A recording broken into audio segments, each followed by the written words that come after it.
Sorry to see us dragged into that battle. And I have no idea exactly what its ramifications are in terms of the business itself.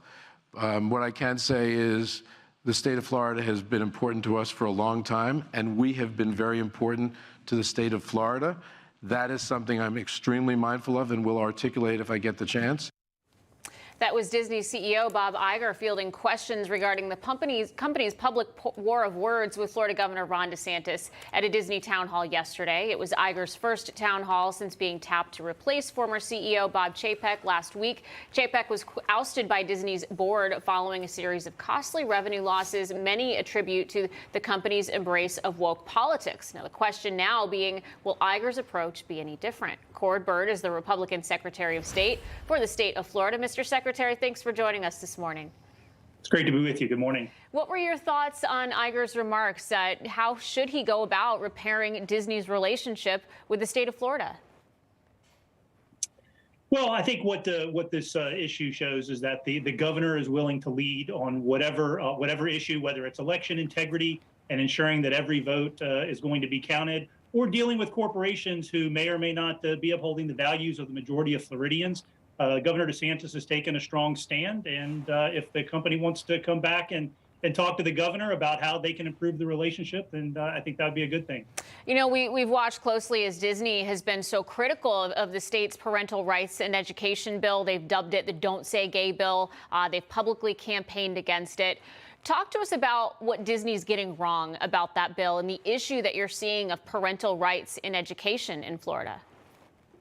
Sure. So I was in the legislature last session when we were debating the issue in the bill, and the media got it wrong. It wasn't the words gay don't even appear in the bill. And, nothing is more important than our children. And in Florida, we're going to do everything we can to protect them in schools from sexual indoctrination or training for young children. I mean, I have a third grader, and I'd be furious if someone was trying to teach my child about some of the things that we saw around the state. So I think that under the governor's leadership and the legislature, that we were exactly right in passing the bill and fighting back against the indoctrination of our children. Yeah, Florida is really becoming a state that a lot of parents are watching, much like they did in Virginia when Governor Youngkin was elected as a result of parents wanting more of a say in the classroom. Mr. Secretary, before we let you go, I want to ask you about something a lot of Americans are watching right now that the media is really feeding on, and that's the current rivalry between your governor, Ron DeSantis, and former President Donald Trump, who also happens to be a resident of Florida.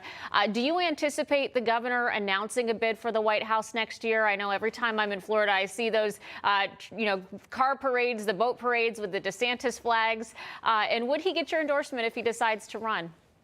Oh, goodness. So, obviously, the governor has said himself that there's plenty of time for that. We have a legislative session coming up. He's very popular in the state. Obviously, I'm very grateful for his appointment of myself to this position. And he has my full support in whatever he decides to do in the future, whether that's to stay as governor or some other endeavor. But I'm certainly not going to break any news for the governor today. Well, I know a lot of people say it should be Trump DeSantis if there was any way that could be possible. But Florida Secretary of State Byrd, thank you so much for being with us this morning. Great to see you. Thank you. And hey, I like McDonald's fries. I'll weigh in on that issue. Thank you.